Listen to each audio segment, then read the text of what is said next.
Halo teman-teman, aku mau cerita sesuatu yang cukup menakutkan. Beberapa waktu lalu, aku hampir ketipu dan jadi korban locker scam. Dan setelah dicari tahu, ternyata bukan hanya aku saja korbannya, tapi banyak teman-teman di luar sana yang juga mengalaminya. Karena menurut data SIK dari seluruh locker scam di Asia, 62%-nya dari Indonesia. Selain itu, laporan State of Scam in Indonesia 2025 yang ditunjukkan oleh Global Anti-Scam Alliance, locker scam masuk dalam 5 besar kasus scam selama setahun terakhir di Indonesia.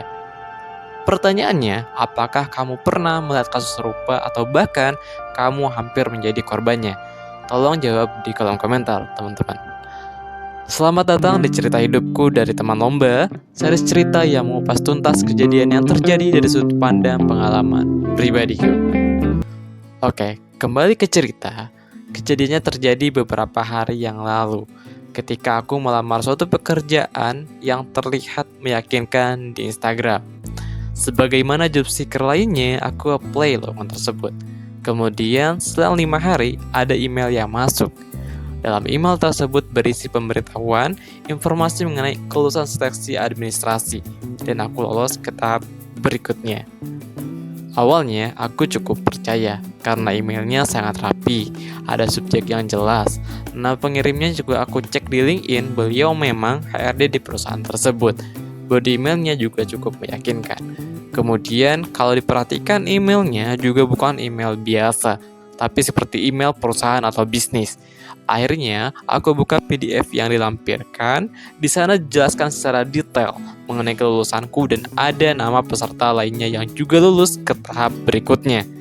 Diinfokan juga detail tahapan seleksi berikutnya bahwa ada tahap akhir yang akan dilaksanakan selama 1 hari full di Surabaya. Sampai sini aku masih percaya, tapi part berikutnya membuatku sedikit bertanya, kira-kira apakah ini betul atau tidak. Pertama, seleksi berikutnya itu di Surabaya secara offline di hari Jumat pagi sampai sore atau seharian full. Dan aku menerima email ini di hari Rabu sore. Dijelaskan juga bahwa perusahaan akan menanggung semua biaya akomodasi pulang pergi, termasuk penginapan selama di Surabaya. Selain itu, kita diperbolehkan nih untuk mengajak satu orang pendamping yang juga akan di-cover biayanya. Bagiku, ini terdengar too good to be true. Awalnya, aku memang sedikit percaya karena perusahaan besar dan kayaknya nggak seberapa biaya akomodasi kami sebagai peserta bagi perusahaan tersebut. Tetapi, ketentuan berikutnya membuat kecurigaanku semakin menguat. Jadi, sistemnya itu adalah reimburse. Artinya, kita harus mengeluarkan uang pribadi untuk nantinya diganti oleh perusahaan. Tetapi, batas konfirmasi kesediaan kita untuk ikut seleksi berikutnya adalah di hari Rabu pukul 23.59. Ini seperti ada sedikit push bagi kita selaku peserta. Secara psikis, kita akan terbuat istilahnya kecurigaan kita bias. Karena kita fokus ke deadline konfirmasi yang hanya ada beberapa jam aja untuk bisa pesan tiket, penginapan, dan kebutuhan lainnya. Akhirnya aku putuskan untuk cari lagi informasi secara detail. Pertama, mengenai nama peserta yang tertera. Aku cek di LinkedIn, mereka juga ada dan profilnya asli. Begitu cek kontak HRD yang tertera juga real, ada di LinkedIn. Tapi waktu aku cek LinkedIn perusahaannya, tidak ada postingan locker yang aku apply. Tentu ini semakin membuatku curiga. Akhirnya aku cek kembali akun HRD yang tertera itu, dan kalian tahu gongnya apa?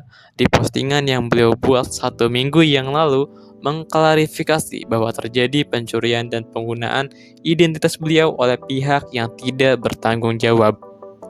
Di kolom komentar, banyak teman-teman yang laporan juga bahwa mereka mendapatkan informasi serupa dan hampir menjadi korban locker scam.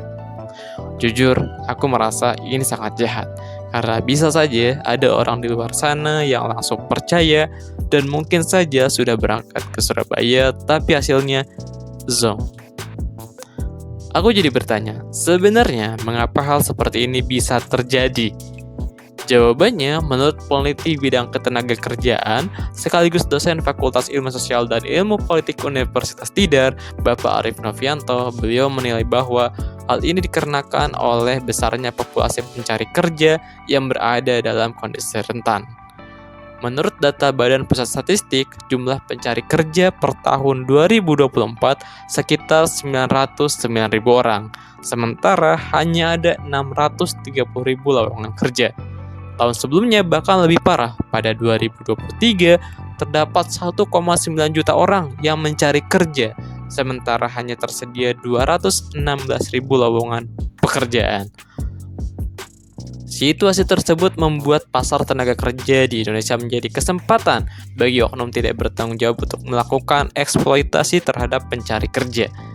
Hal ini diperparah oleh literasi digital yang kurang memadai bila dibandingkan dengan penetrasi internet yang masif di Indonesia. Fakta lainnya adalah lemahnya regulasi dan pengawasan terhadap platform rekrutmen serta minimnya hukuman bagi pelaku penipuan. Hingga saat ini, belum ada regulasi yang mengatur secara ketat platform atau marketplace lowongan kerja. Di sisi lain, perusahaan platform sering beroperasi dengan mementingkan jumlah lowongan yang tersedia dibandingkan kualitas lowongan yang sudah diverifikasi. Meskipun kita tahu saat ini sudah banyak platform penyedia lowongan kerja yang sudah melakukan berbagai metode untuk mengatasi hal ini. Tetapi namanya juga oknum, selalu punya jalan. Maka, strategi terbaik yang bisa dilakukan adalah dimulai dari diri kita sendiri. Nah, kali ini aku akan bagikan tips agar kamu bisa terhindar dari loker scam yang ada saat ini. Tips yang pertama, periksa kembali setiap lowongan yang ada. Pastikan perusahaan benar-benar ada dan sedang membuka lowongan tersebut. Kamu bisa cek websitenya, akun Instagramnya, LinkedIn, atau bila perlu kamu bisa verifikasi langsung ke HRD perusahaan tersebut di LinkedIn. Tips yang kedua, periksa kembali syarat ketentuan seleksinya. Apabila kamu diminta mengeluarkan uang, baik dengan embel-embel transportasi, seragam, biaya pendaftaran atau apapun itu, meskipun ada statement akan diganti, fix, itu harus kamu hindari. Nah, itu 2 tips yang bisa aku berikan atau aku bagikan. Semoga kalian bisa lebih teliti lagi dan terhindar dari loker scam seperti itu. Kalau kalian punya tips lainnya, boleh dibagikan di kolom komentar ya. Dan terima kasih sudah menyimak video ini hingga akhir.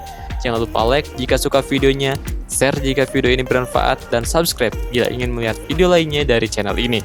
Kalian juga bisa rekomendasikan aku di kolom komentar, kira-kira next video aku harus bahas apa. Terima kasih.